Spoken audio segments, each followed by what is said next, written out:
Russia claims to have captured a key Ukrainian defense hub. However, Ukraine says this is a lie. Here are the facts. On July 3rd, Russia's top general appeared before President Putin and made an announcement that Moscow had been pursuing for 9 months. He stated that Kostiantynivka, one of the 4 cities forming the backbone of Ukraine's eastern defense, had fallen completely. Within a day, the Ukrainian president responded in a way almost no one expected. This was not a denial buried within a press release. It was a direct and public challenge. He told Putin, "If you really control this city, let's meet there."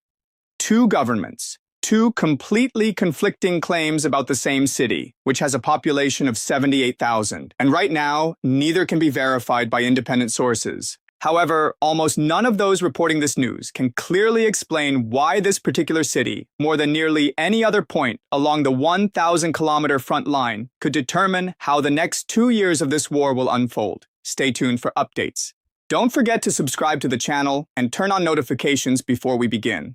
On the morning of July 3rd, Russia's chief of the general staff, Valery Gerasimov, delivered a report directly to President Vladimir Putin at a military command post. The report contained a single claim that Moscow had been working toward for the better part of a year.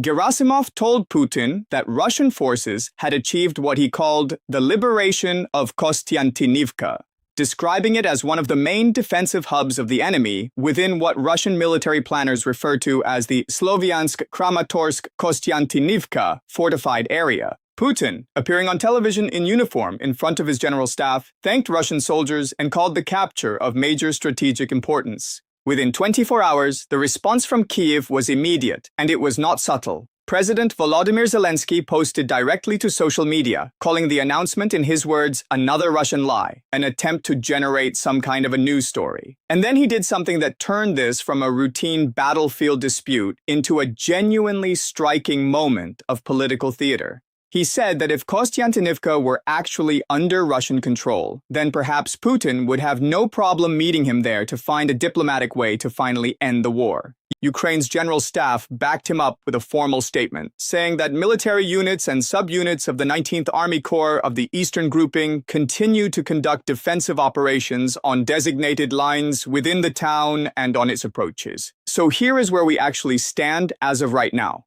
2 governments, 2 completely incompatible claims about the exact same city. And as of the time of this recording, no independent journalist, no international observer, no third-party verification service has been able to confirm which version of events reflects what is actually happening on the ground inside Kostiantynivka. Reuters, one of the news organizations that has covered this story most closely, has explicitly stated it was not able to independently verify the situation inside the city. But here's the part nobody covering this as a simple headline is explaining clearly enough. Whether or not Kostiantynivka has technically, completely, formally fallen in the way Moscow claims, the trajectory of this specific battle over the past several months tells you something far more important than a single contested announcement. And to understand why, you need to understand exactly what this city actually is and why both sides have been fighting over it with such intensity for the better part of a year.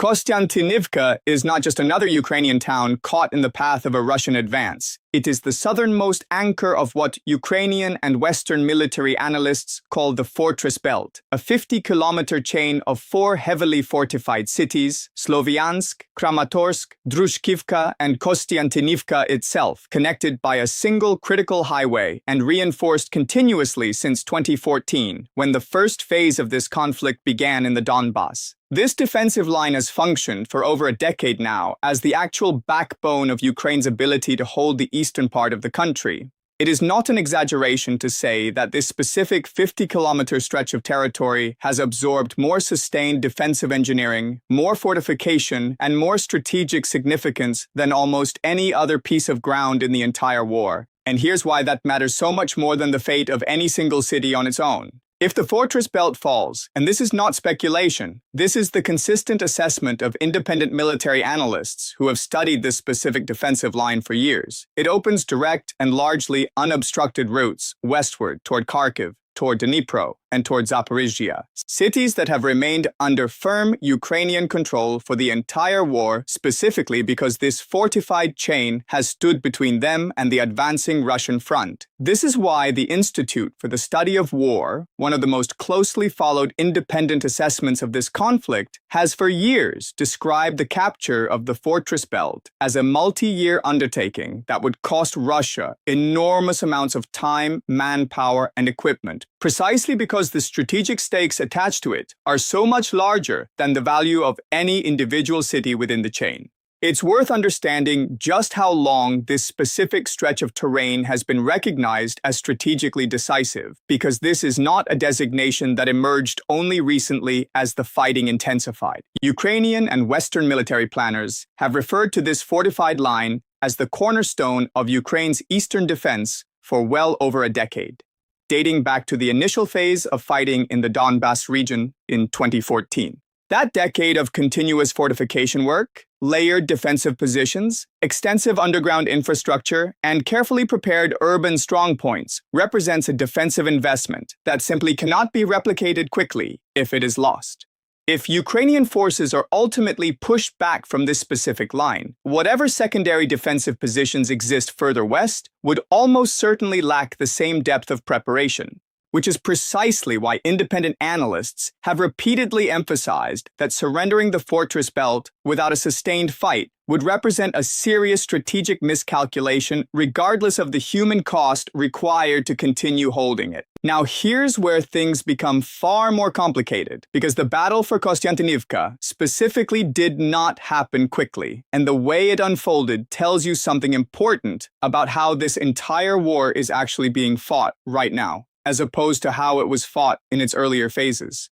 The fighting for this city intensified sharply, starting in late 2025, and accelerated dramatically through the first half of 2026. Russian forces employed a tactic that Ukrainian military analysts explicitly compared to the earlier and much more prolonged battle for the city of Pokrovsk, a pattern involving simultaneous pressure exerted from multiple directions around the city's perimeter, combined with the deliberate infiltration of small infantry groups, sometimes as small as 1 or 2 men, moving through fields, tree lines, and eventually urban terrain to establish a foothold inside the city itself, well before any formal declaration of encirclement or capture. Here's the detail that deserves far more attention than it has gotten. This kind of infiltration warfare, small dispersed groups slipping through gaps rather than large mechanized columns making obvious, trackable advances, has proven to be extremely difficult for Ukraine's increasingly sophisticated drone-based defensive systems to fully counter. Ukraine has become remarkably effective throughout 2026 at detecting and destroying larger Russian formations and mechanized columns using tactical, mid-range, and even strategic depth drone strikes.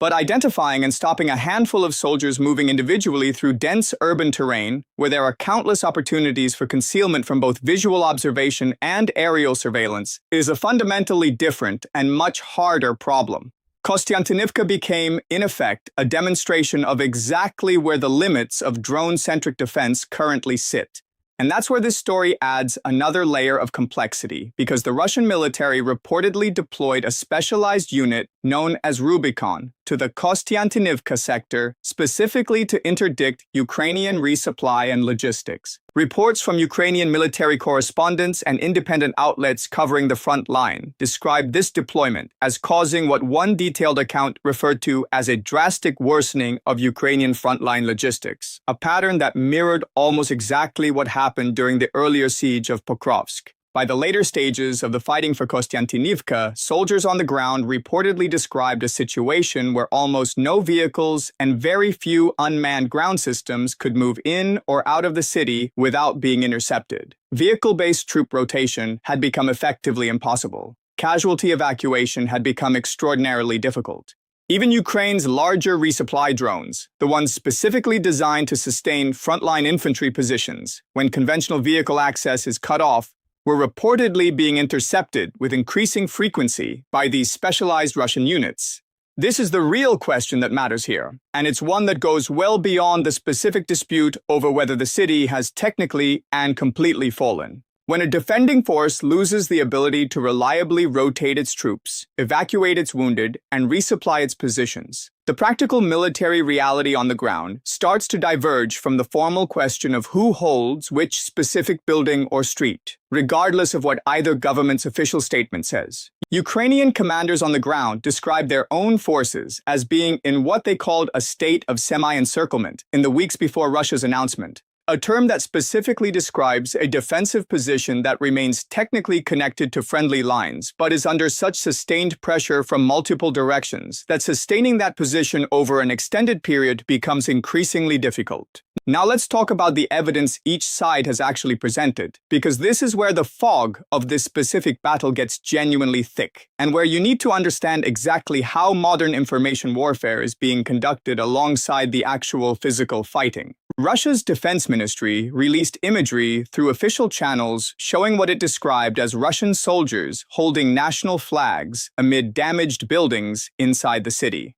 This is a standard practice in modern warfare, used specifically to visually communicate and reinforce a claim of territorial control to both domestic and international audiences. But here's the detail that should make anyone evaluating this claim considerably more cautious. Independent analysts at the Institute for the Study of War specifically assessed, based on their own review of some of this flag-raising footage circulating from the Kostiantynivka sector, that at least some of it may have been artificially generated using AI tools, specifically to exaggerate the scale and pace of tactical successes beyond what was actually happening on the ground at that particular moment. Think about what that actually means for a moment, because it represents a genuinely new and unsettling wrinkle in how territorial claims get verified, or fail to get verified, in this specific conflict. If some proportion of the visual evidence being used to support a claim of military capture is not authentic documentary footage, but generated content designed to look like documentary footage, then the entire process of trying to independently verify what is actually happening inside a contested city becomes significantly harder, not just for outside journalists and analysts,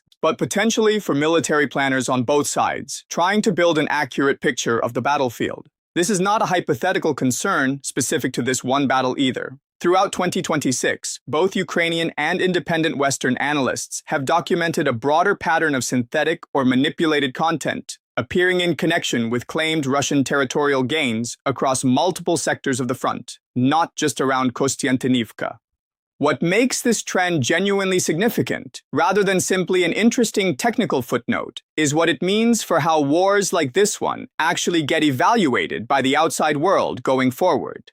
For most of the history of modern conflict journalism, geolocated photographs and videos have served as one of the most reliable tools available for independently verifying territorial claims that governments have every incentive to exaggerate. If that specific verification tool becomes meaningfully less reliable because a portion of the available footage may not be authentic, the fog of war that has always surrounded contested urban battles becomes considerably thicker, and claims from official government channels on both sides deserve correspondingly greater scrutiny before being accepted at face value.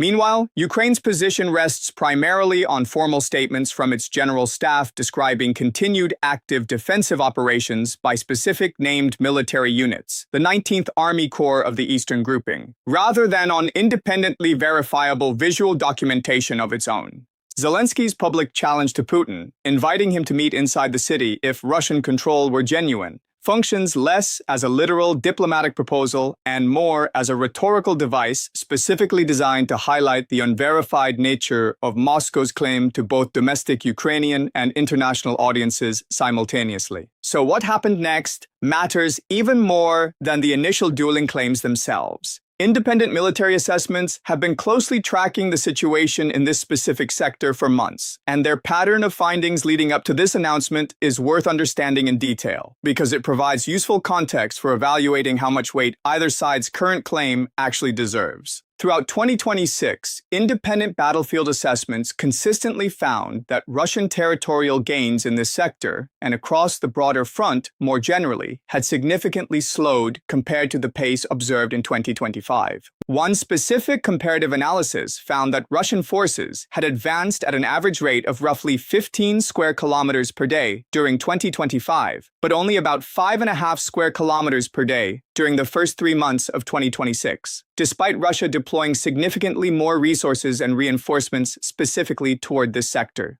That slowdown reflects the exhausted, overstretched, and increasingly poorly trained condition of the specific Russian formations operating in this area, a condition serious enough that Ukrainian military sources reported Russia had cut basic training time for assault infantry from a full month down to just a single week, apparently in a rushed attempt to replace mounting casualties quickly enough to sustain the pace of the offensive. And that's not the most important part. Because as recently as this past spring, independent assessments concluded that even the specific Russian army formation positioned most directly to advance on the neighboring cities of Sloviansk and Kramatorsk, considered the two largest and most strategically significant cities in the entire fortress belt, had stalled entirely, failing to gain additional ground for an extended period after a month of what had previously been tactically significant advances. Analysts specifically noted that attempting to push directly on the combined Sloviansk-Kramatorsk urban area without coordinated, mutually supportive advances along the flanks would likely produce what one assessment bluntly described as critically high casualties for disproportionately minimal territorial gains.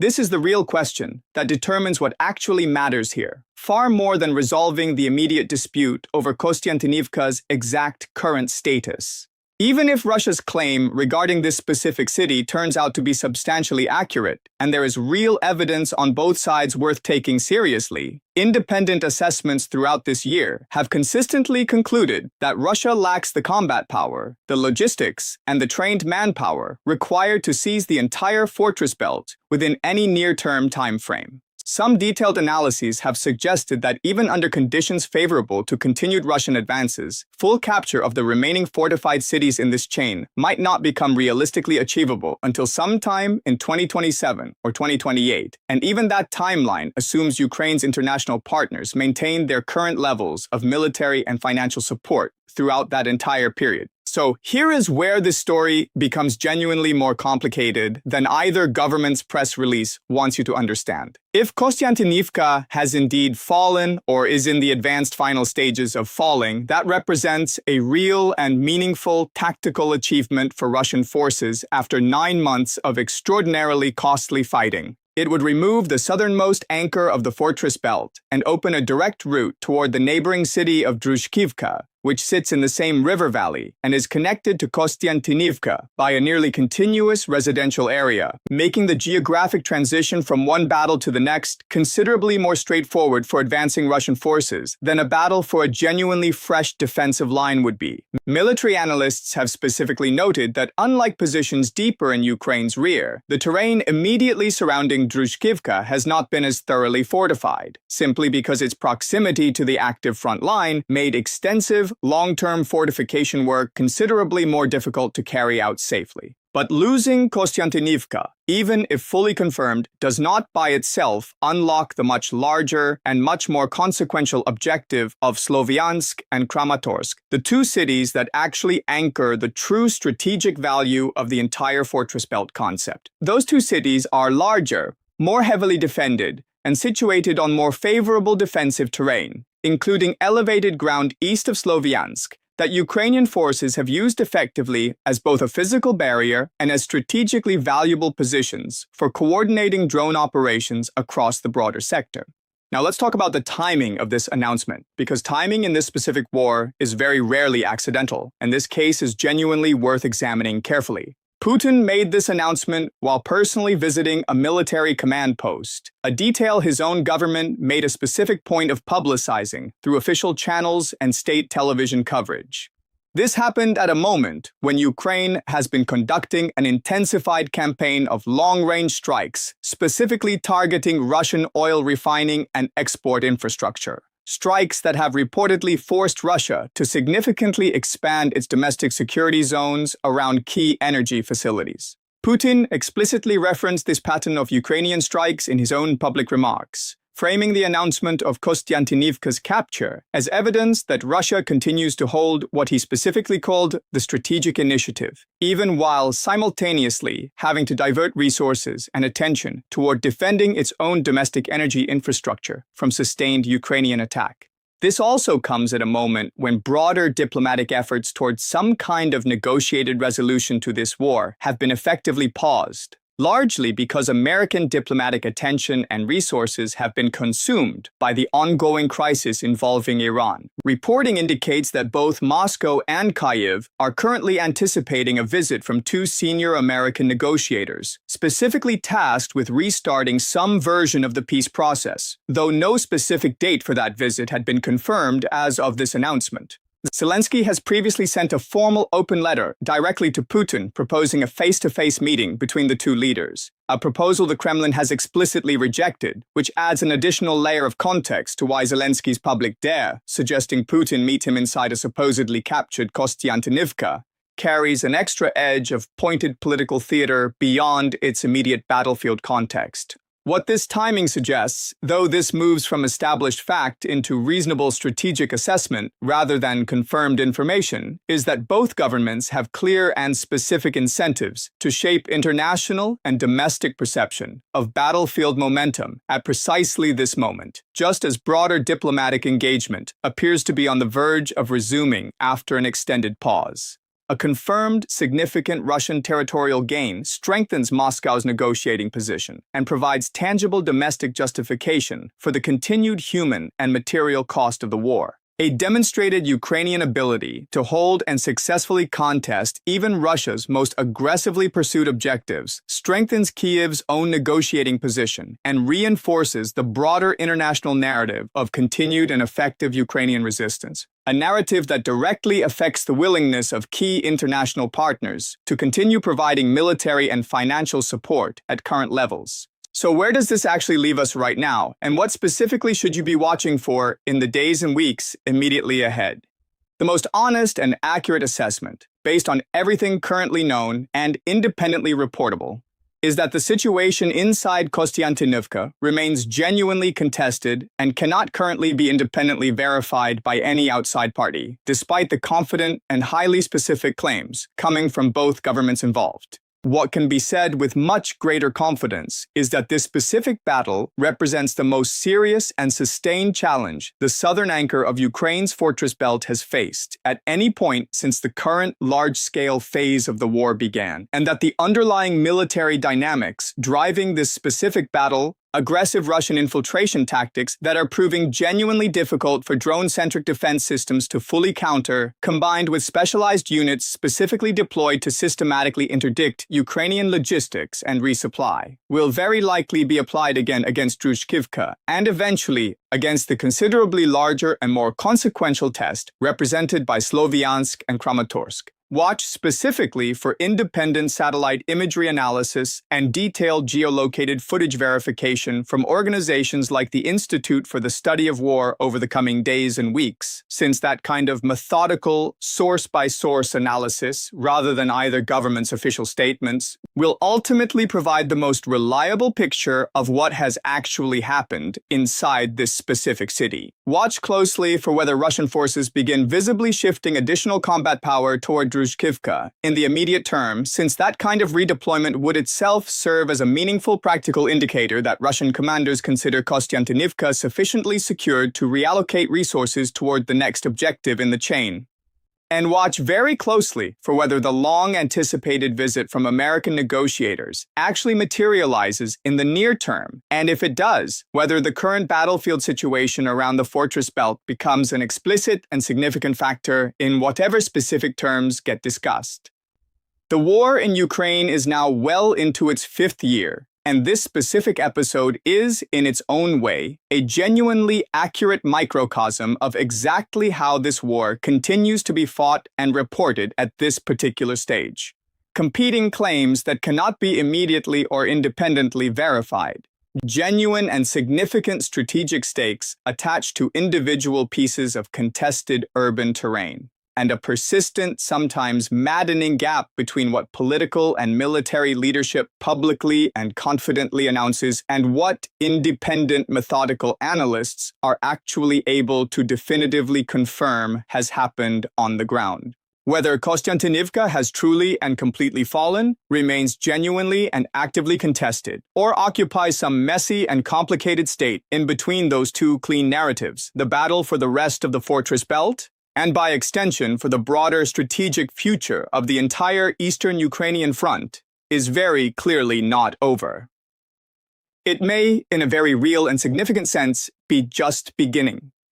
Drop a comment below and tell us where you're watching from, and tell us what you think actually happened inside Kostiantynivka over these past several days, and whether you believe its fall, if eventually and independently confirmed, meaningfully changes this war's fundamental trajectory, or simply shifts the front line by a few more costly kilometers in a conflict that has already ground on for half a decade. That specific question, more than any single official press release from either government, is the one that will genuinely determine how the next phase of this war around the fortress belt actually plays out.